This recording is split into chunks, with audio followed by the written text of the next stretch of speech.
ভিডিওগুলো শোনেন, ভিডিওতে তারা কি কথা বলছেন সেটা হলেই দেখবেন। তারা দেখছেন যে ওইখানে আমরা দেখলাম যে জামাতের যিনি নেতা ছিলেন তাকে জামাতের নেতাকর্মীরা ঘিরেছিলেন। কিন্তু বিএনপি মহাসচিব এবং এনসিপির সদস্য সচিব এবং তাসনিম জারা ওনারা একসাথেই ছিলেন। এবং সেই জায়গায় আমরা শুনছিলাম যে মির্জা ফখরুল ইসলাম আলমগীর সাহেবকে বলা হচ্ছে যে আপনাকে আমরা সম্মান করি, হ্যাঁ, বলে উনি কিন্তু পাশাপাশি একটু আগেই ছিলেন।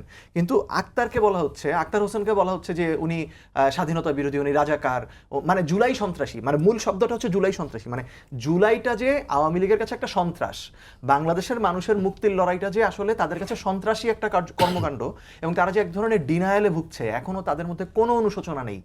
আমরা যে অনেকে বলি যে আসলে আমাদেরও রিকনসিলিয়েশনে যাওয়া উচিত, এই কথাটা তো বোধহয় মির্জা ফখরুলও বলেছেন তাৎক্ষণিক প্রতিক্রিয়া, যে আওয়ামী লীগের চরিত্র দেখে মনে হচ্ছে। হ্যাঁ, কিন্তু তারা আসলে মূল শত্রু হিসেবে দেখছে কাকে? সে মূল শত্রু হিসেবে দেখছে এই মানে আসলে ডক্টর ইউনূস এবং একই সাথে এনসিপিকে। এটা কিন্তু বারবার তাদের বিভিন্ন কর্মকাণ্ডে প্রমাণিত। মানে কি তারা মনে করছে বিএনপি আসলে তারা নিরাপত্তা পাবে? এটা হয়তো তারা মনে করতে পারে, কেননা বিএনপি তো অ্যাটলিস্ট তাদের ব্যাপারে যতটা কঠোরভাবে আমরা অবস্থান নিয়েছি, এনসিপি অবস্থান নিয়েছে, ততটা কঠোরভাবে নেয়নি। বিএনপি মহাসচিব এখনো বলছেন যে উনি মনে করেন যে আওয়ামী লীগের নির্বাচনে অংশ নেওয়া উচিত, জাতীয় পার্টির নির্বাচনে অংশ নেওয়া উচিত।